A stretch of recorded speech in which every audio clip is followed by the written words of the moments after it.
नमस्कार। आज हम आधुनिक भारतीय इतिहास के एक बहुत ही दिलचस्प और कह सकते हैं महत्वपूर्ण अध्याय की गहराई में उतर रहे हैं। नमस्कार। हमारे सामने है स्पेक्ट्रम प्रकाशन की किताब आधुनिक भारत का इतिहास के कुछ अंश। ये राजीव अहीर की अंग्रेजी किताब का हिंदी अनुवाद है। हाँ, और ये अंश हमें सीधे ले चलते हैं 19वीं सदी के भारत में। वो दौर जब सामाजिक और धार्मिक सुधारों की एक जबरदस्त लहर चल रही थी। मतलब ये वो समय था जब भारत की जो सदियों पुरानी सोच थी, समाज की बनावट थी, उस पर नए सवाल उठ रहे थे। एक कह सकते हैं नई चेतना जाग रही थी। सही कहा। तो आज हमारी कोशिश रहेगी कि इन स्रोतों के जरिए ये समझें कि भाई आखिर ये बदलाव क्यों शुरू हुए, इनके पीछे सोच क्या थी, कौन लोग थे, संगठन कौन से थे और उन्होंने किन मुद्दों पर फोकस किया, और सबसे अहम बात कि आज का जो भारत है उसकी नींव रखने में इनका क्या योगदान रहा। बिल्कुल। चलिए इस विषय की ये गहरी पड़ताल करते हैं आज। तो सबसे पहले ये समझना जरूरी है कि आखिर इन सुधारों की जरूरत महसूस ही क्यों हुई। हाँ, ये अहम सवाल है। उस वक्त का भारतीय समाज वो कैसा था जिसने इन आंदोलनों को एक तरह से जन्म दिया।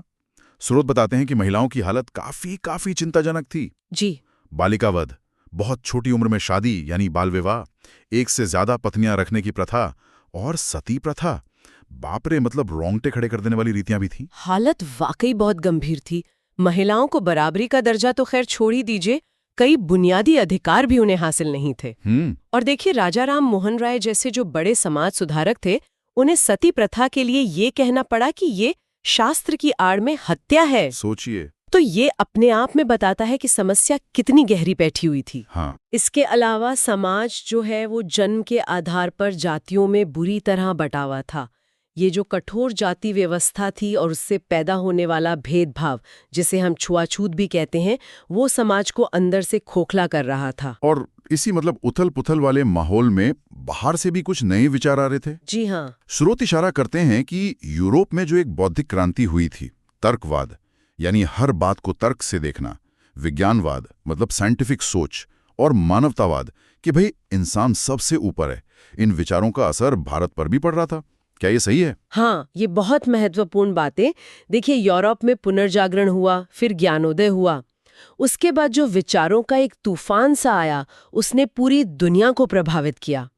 तो भारत में जो नया पढ़ा लिखा वर्ग तैयार हो रहा था, खासकर जो पश्चिमी शिक्षा ले रहा था, वो इन नए आइडियाज के संपर्क में आया। अच्छा। तो उन्हें अपने ही समाज में जो अंधविश्वास थे, जो कुरीतियां थी, गैर बराबरी थी, वो सब खटकने लगी। मतलब सवाल उठने लगे मन में। बिल्कुल। इन नए विचारों ने उन्हें सवाल पूछने की हिम्मत दी, तर्क करने की हिम्मत दी। कई इतिहासकार तो इसे भारत का अपना नव जागरण या पुनर्जागरण काल भी कहते हैं। अच्छा। और इसके साथ साथ देश में वो राष्ट्रवाद की भावना भी धीरे धीरे पनप रही थी। नई आर्थिक ताकतें भी उभर रही थीं, शिक्षा का दायरा भी बढ़ रहा था। तो इन सब ने मिलकर सुधारों के लिए एक माहौल तैयार कर दिया था। तो इस माहौल में वो कौन से बड़े आंदोलन थे जिन्होंने कह सकते हैं बदलाव की मशाल जलाई? लगता है बंगाल इस मामले में काफी आगे था। हाँ, बंगाल तो केंद्र था ही। खासकर राजा राम मोहन राय और उनका ब्रह्म समाज, इनका जिक्र तो बार बार आता है। और सती प्रथा के खिलाफ उनका जो संघर्ष था वो तो मिसाल बन गया, जिसके कारण फिर 1829 में अंग्रेजी सरकार को कानून बनाना पड़ा। बिल्कुल। राजा राममोहन राय को तो भारतीय नवजागरण का अग्रदूत मानते ही हैं, और ब्रह्म समाज उनका सबसे महत्वपूर्ण योगदान था। उन्होंने एकेश्वरवाद यानी एक ही ईश्वर है, इस पर जोर दिया। मूर्ति पूजा, कर्मकांड, इन सब का विरोध किया। अच्छा। बाद में देवेंद्रनाथ टैगोर ने तत्वबोधिनी सभा के जरिए उनके विचारों को आगे बढ़ाया, और फिर केशव चंद्र सेन आए। उन्होंने इसे और फैलाने की कोशिश की। हालांकि उनके कुछ ज्यादा रैडिकल विचारों के कारण ब्रह्म समाज में आगे चलकर फूट भी पड़ गई थी। हाँ, ये भी हुआ था। अच्छा, बंगाल में ही एक और बड़ा दिलचस्प ग्रुप था, यंग बंगाल आंदोलन। हाँ, डिरोजियो वाला। हाँ, हेनरी विवियन डेरोजियो। स्रोत बताते हैं कि वो बड़े जोशीले और रैडिकल विचारों के थे। फ्रांस की क्रांति से बहुत प्रभावित थे। जी। उन्होंने एकेडमिक एसोसिएशन जैसे डिस्कशन फोरम भी बनाए थे। मुझे हमेशा ये बहुत हैरान करती है कि डेरोजियो इतनी कम उम्र में इतने रैडिकल विचार कैसे रखते थे। देखिए, डेरोजियो हिंदू कॉलेज में पढ़ाते थे और उनकी खासियत यही थी कि वो अपने स्टूडेंट्स को एकदम खुलकर सोचने, सवाल पूछने और जो पुरानी दकियानूसी बातें थीं उनको चुनौती देने के लिए उकसाते थे। और शायद उनकी यही रैडिकल सोच उस समय के कॉलेज प्रशासन को रास नहीं आई। हाँ, हो सकता है। और उन्हें नौकरी से निकाल दिया गया। लेकिन बहुत थोड़े ही समय में उन्होंने युवाओं के मन पर एक गहरी छाप छोड़ी थी। हालांकि यह आंदोलन बहुत लंबे समय तक नहीं चला, पर उसने बंगाल की जो बौद्धिक जमीन थी उसे हिला जरूर दिया था। और बंगाल से ही एक और नाम जो कभी भुलाया नहीं जा सकता, वो है ईश्वर चंद्र विद्यासागर। हाँ बिल्कुल। खास तौर पर विधवाओं के लिए और लड़कियों की शिक्षा के लिए उन्होंने जो काम किया वो तो अविश्वसनीय। बिल्कुल सही कहा आपने। विद्यासागर जी ने तो पुराने धर्म ग्रंथों का ही हवाला देकर ये साबित करने की कोशिश की कि विधवाओं का दोबारा विवाह करवाना शास्त्रों के खिलाफ नहीं है। अच्छा, शास्त्रों से ही तर्क दिया? जी, ये उस जमाने में बहुत बड़ी, बहुत क्रांतिकारी बात थी। उनके लगातार प्रयासों के कारण ही तो विधवा पुनर्विवाह कानून पास हो सका। हाँ। और साथ ही लड़कियों की शिक्षा के लिए तो उन्होंने कितने ही स्कूल खोले। उनका मानना था कि समाज तभी आगे बढ़ेगा जब महिलाएं शिक्षित होंगी। तो ये जो बंगाल से लहर उठी, ये पश्चिम भारत तक भी पहुंची फिर? हाँ, बिल्कुल। वहाँ प्रार्थना समाज और महादेव गोविंद रानडे जैसे लोगों का नाम आता है। जी, महाराष्ट्र में प्रार्थना समाज की स्थापना हुई। ये कुछ हद तक ब्रह्म समाज से प्रेरित जरूर था, लेकिन इसका जोर सामाजिक सुधारों पर कहीं ज्यादा था। अच्छा। जस्टिस रानडे और उनके साथियों ने जाति-पाति का विरोध किया, महिलाओं की शिक्षा, विधवा विवाह और शादी की उम्र बढ़ाने जैसे मुद्दों पर बहुत काम किया।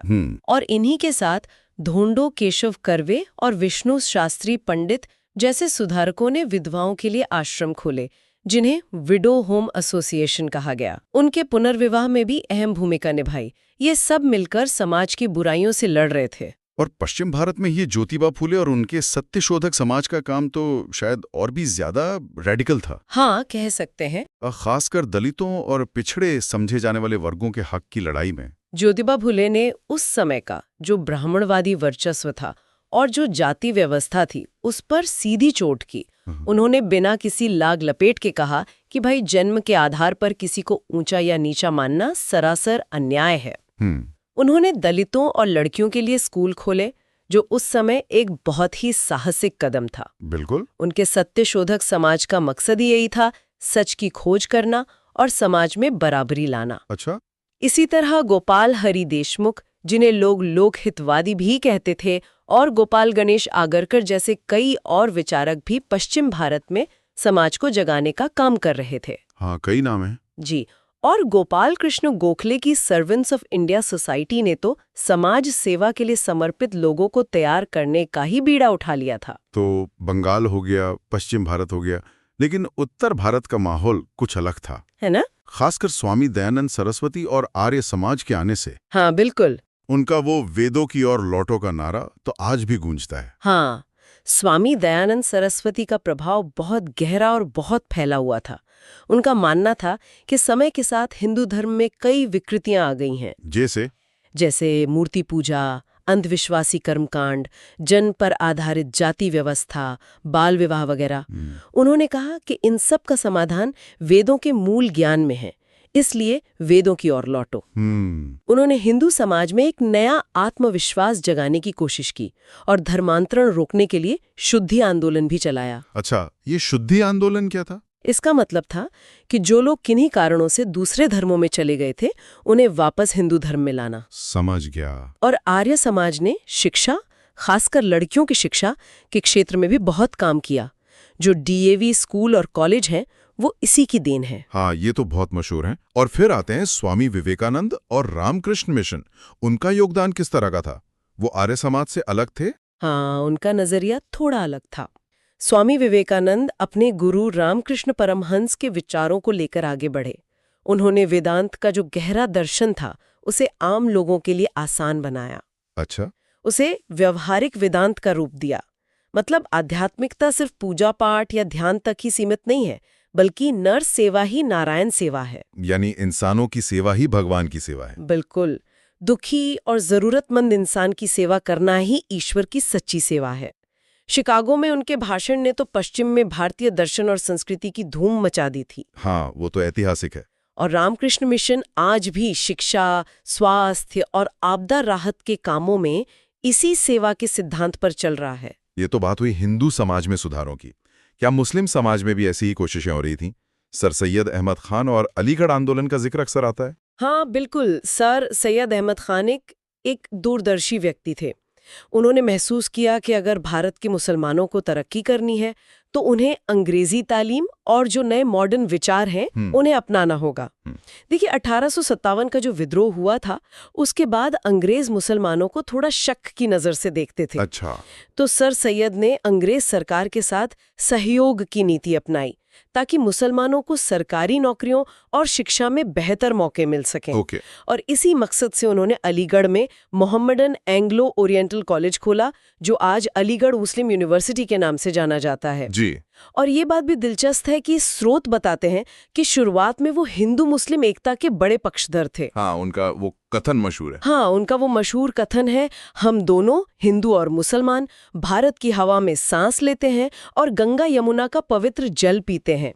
भारत माता की गोद में हम दोनों पले हैं। लेकिन बाद में कुछ राजनीतिक कारणों से वो कांग्रेस से अलग हो गए और मुसलमानों के लिए एक अलग रास्ते की वकालत करने लगे। लेकिन क्या अलीगढ़ आंदोलन ही मुस्लिम समाज में सुधार का अकेला रास्ता था?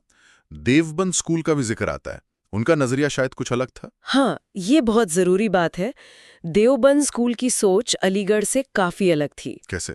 जहां अलीगढ़ पश्चिमी शिक्षा और सरकार से सहयोग पर जोर दे रहा था, वहीं देवबंद का जोर पारंपरिक इस्लामी शिक्षा और ब्रिटिश हुकूमत के विरोध पर था। अच्छा, विरोध पर? जी। और दिलचस्प बात यह है कि देवबंद ने शुरू में भारतीय राष्ट्रीय कांग्रेस का समर्थन भी किया था और सर सैयद के जो ब्रिटिश समर्थक संगठन थे उनके खिलाफ फतवा भी दिया था। अरे वाह! महमूद उल हसन जैसे देवबंद के नेताओं ने बाद में राष्ट्रवादी आंदोलन में भी भूमिका निभाई और जमीयतुल उलेमा जैसे संगठन बनाए। तो मतलब मुस्लिम समाज के अंदर भी सुधार और भविष्य को लेकर अलग-अलग विचार चल रहे थे। इनके अलावा क्या मुस्लिम समाज में और भी कोई आंदोलन थे जिनका जिक्र जरूरी है? स्रोत में अहमदिया आंदोलन का भी जिक्र है, जिसे मिर्जा गुलाम अहमद ने शुरू किया था। उन्होंने इस्लाम की एक उदारवादी व्याख्या प्रस्तुत की थी। इसके अलावा वहाबी आंदोलन भी था, जो थोड़ा ज्यादा कट्टरपंथी और पुनरुत्थानवादी किस्म का था। और क्या दूसरे समुदायों में जैसे पारसी या सिख, क्या उनमें भी ऐसे सुधार चल रहे थे? हाँ, छोटे स्तर पर ही सही, लेकिन कोशिशें वहां भी थीं। पारसी समुदाय में रहनुमाई माजदा यासनान सभा जैसे संगठन बने। अच्छा। उन्होंने अपने समाज की कुरीतियों को दूर करने और शिक्षा को बढ़ावा देने का काम किया। इसी तरह सिख समुदाय में सिंह सभा आंदोलन शुरू हुआ। उसका मकसद था सिख धर्म में जो कमियां आ गई हैं उन्हें दूर करना और सिखों को आधुनिक शिक्षा से जोड़ना। बाद में गुरुद्वारों पर जो भ्रष्ट महंतों का कब्जा था उसे हटाने के लिए अकाली आंदोलन चला, जिसका धार्मिक के साथ साथ राजनीतिक महत्व भी था। तो ये जितने भी आंदोलन चल रहे थे अलग अलग समुदायों में, अलग अलग इलाकों में, इनके मुख्य मुद्दे क्या थे जिन पर सबका ध्यान था? ऐसा लगता है महिलाओं की स्थिति एक बहुत बड़ा कॉमन मुद्दा था। निश्चित रूप से महिलाओं से जुड़े मुद्दे तो लगभग सभी सुधारकों के एजेंडे पे थे ही। सती प्रथा का अंत, विधवाओं का दोबारा विवाह करवाना, जिसके लिए विद्यासागर रानाडे, कर्वे, विष्णु शास्त्री पंडित जैसे लोगों ने जमीन आसमान एक कर दिया था। हाँ, बहुत मेहनत की। जी। लड़कियों की शिक्षा पर बहुत जोर दिया गया, बाल विवाह को रोकने और शादी की न्यूनतम उम्र बढ़ाने की मांग उठी। नवजात बच्चियों की हत्या जो कुछ समुदायों में होती थी उसे रोकने के लिए भी आवाज उठी और कानून भी बने, जैसे 1795, 1804, 1870 के कानून इसी दिशा में थे। महिलाओं के मुद्दों के अलावा और कौन से सामाजिक मसले थे जिन पर ये सुधारक लड़ रहे थे? जाति प्रथा और छुआछूत, ये एक बहुत बड़ा मुद्दा था, खासकर फूले, नारायण गुरु और दक्षिण भारत के जो आंदोलन थे उनके लिए। धार्मिक कर्मकांडों की जो जटिलता थी, अंधविश्वास थे, धर्म के नाम पर जो पाखंड होता था, उसका भी विरोध हुआ, जैसा कि ब्रह्म समाज और आर्य समाज ने किया। और हाँ, शिक्षा का प्रसार, ये तो लगभग सभी आंदोलनों का एक साझा लक्ष्य था। अच्छा। हालांकि इस पर बहस जरूर थी कि भाई पश्चिमी शिक्षा बेहतर है या अपनी पारंपरिक भारतीय शिक्षा। अच्छा, तो इन सब मुद्दों को उठाने और बदलाव लाने के लिए इन लोगों ने तरीके क्या अपनाई? मतलब सिर्फ भाषण देने से तो समाज बदलता नहीं है। नहीं, बिल्कुल नहीं। उन्होंने कई मोर्चों पर काम किया, लोगों को जागरूक करने के लिए सभाएं की, लेख लिखे, पत्रिकाएं और अखबार निकाले, याचिकाएं दायर की। डिरोजियो जैसे लोगों ने तो डिबेटिंग क्लब बनाए ताकि युवा तर्क करना सीखें। अच्छा। स्कूल और कॉलेज खोले, जैसा हमने देखा ही। और एक बहुत दिलचस्प तरीका था पुराने धर्म ग्रंथों की दोबारा व्याख्या करना। हाँ, ये आपने पहले भी बताया। जी, ताकि ये दिखाया जा सके कि कई बुरी प्रथाएं असल में धर्म का हिस्सा है ही नहीं, बल्कि बाद में जोड़ दी गई हैं, और जहां जरूरत पड़ी वहां सरकार पर कानून बनाने के लिए दबाव भी डाला, जैसे सती प्रथा या विधवा विवाह के मामले में हुआ। तो इन सारे आंदोलनों, इन सारी कोशिशों का, इनका कुल मिलाकर नतीजा क्या निकला? क्या असर पड़ा भारतीय समाज पर? स्रोत बताते हैं कि भाई राष्ट्रीय चेतना जगी, आधुनिक सोच फैली, कुछ सामाजिक बुराइयां कम हुई, व्यक्ति की आज़ादी और बराबरी का महत्व समझ में आया, शिक्षा बढ़ी और भारतीयों में एक नया आत्मविश्वास आया। ये सब बातें बिल्कुल सही हैं। इन आंदोलनों का असर बहुत गहरा था और लंबे समय तक रहने वाला था। इन्होंने भारतीय समाज को मानो नींद से जगाया और उसे अपने अंदर झांकने पर मजबूर किया। तर्क, विज्ञान और मानवता जैसे जो आधुनिक विचार थे, उनके लिए इन्होंने जमीन तैयार की। सही। एक तरफ लोगों को अपनी पुरानी संस्कृति और ज्ञान पर गर्व करना सिखाया, तो दूसरी तरफ उसमें जो कमियां थीं, उन्हें पहचान कर दूर करने की हिम्मत भी दी। और ये बहुत महत्वपूर्ण है। ये सिर्फ समाज सुधार नहीं था, ये एक तरह से राष्ट्रीय आत्मसम्मान और पहचान की खोज भी थी। हाँ, ये गहरा पहलू है। और इसी ने आगे चलकर आजादी की लड़ाई के लिए मजबूत जमीन तैयार की। ये तो सकारात्मक पहलू हुए, लेकिन क्या इन आंदोलनों की अपनी कुछ सीमाएं भी थीं, कुछ कमजोरियां? जैसे स्रोत इशारा करते हैं कि ये अक्सर शहरों और पढ़े लिखे ऊंचे या मध्यम वर्ग तक ही सिमटे रहे। हाँ, ये एक गांव देहात के आम लोगों तक इनकी पहुंच शायद उतनी नहीं थी। हाँ, ये एक महत्वपूर्ण सीमा थी। ज्यादातर आंदोलनों का प्रभाव शहरी और शिक्षित तबके तक ही रहा। गांव और गरीब जनता काफी हद तक इनसे कह सकते हैं अछूती रही। दूसरी बात, खुद सुधारकों के बीच भी तरीकों और लक्ष्यों को लेकर काफी मतभेद थे। हमने देखा ब्रह्म समाज बढ़ गया, अलीगढ़ व देवबंद के रास्ते अलग हो गए। सही। और कुछ सुधारकों पे ये आरोप भी लगा कि वो पश्चिम से इतने प्रभावित हैं कि अपनी जड़ों को भूल रहे हैं, यानी उन पे पश्चिमीकरण का ठप्पा लगा दिया गया। तो मतलब राह आसान नहीं थी। तो अगर हम सार देखें तो 19वीं सदी के ये सामाजिक धार्मिक सुधार आंदोलन सिर्फ पूजा पाठ या समाज के रीति रिवाजों तक ही सीमित नहीं थे। बिल्कुल नहीं। इनका असर भारत की सोच पर, संस्कृति पर और आखिरकार राजनीति पर भी पड़ा। राजा राम मोहन राय से लेकर विद्यासागर, फूले, दयानंद, विवेकानंद, सर सैयद अहमद खान, न जाने कितने ही लोगों ने अपने अपने ढंग से सोए हुए समाज को जगाने और उसे नई दिशा देने की एक बड़ी कोशिश की। बिल्कुल। इन आंदोलनों ने परंपरा और आधुनिकता के बीच, हमारे अतीत और आने वाले कल के बीच एक पुल बनाने का काम किया, एक बहस छेड़ी। इन्होंने सदियों से चली आ रही उन मान्यताओं को चुनौती दी जो इंसान को बांधती थीं, और उनकी जगह तर्क, इंसानियत, बराबरी और न्याय जैसे मूल्यों को लाने की कोशिश की। और इसी मंथन से धीरे धीरे वो भारत उभर रहा था जिसे हम आज जानते हैं। हमारे सामने जो स्रोत हैं, उनकी ये पड़ताल साफ करती है कि ये दौर भारतीय इतिहास का एक निर्णायक मोड़ था। निस्संदेह इसने न सिर्फ समाज को भीतर से बदलने की प्रक्रिया शुरू की, बल्कि आने वाले राष्ट्रीय आंदोलन और आज़ादी की लड़ाई के लिए एक वैचारिक और सामाजिक आधार भी तैयार किया। और जाते जाते एक सवाल शायद हम श्रोताओं के लिए छोड़ सकते हैं सोचने को। हाँ, जरूर। कितना दिलचस्प है कि जिन मुद्दों के लिए ये 19वीं सदी के सुधारक लड़ रहे थे, जैसे जाति के नाम पर भेदभाव, मर्द औरत के बीच गैर बराबरी, अलग अलग धर्मों के बीच तनाव, अंधविश्वास, क्या वो मुद्दे आज पूरी तरह खत्म हो गए हैं? ये सोचने वाली बात है। या वो लड़ाई आज भी किसी न किसी शक्ल में जारी है? ये सवाल हमें उन सुधारकों की विरासत और हमारे आज के समाज के रिश्ते पर सोचने को मजबूर करता है ना? बिल्कुल, एक बहुत ही महत्वपूर्ण सवाल।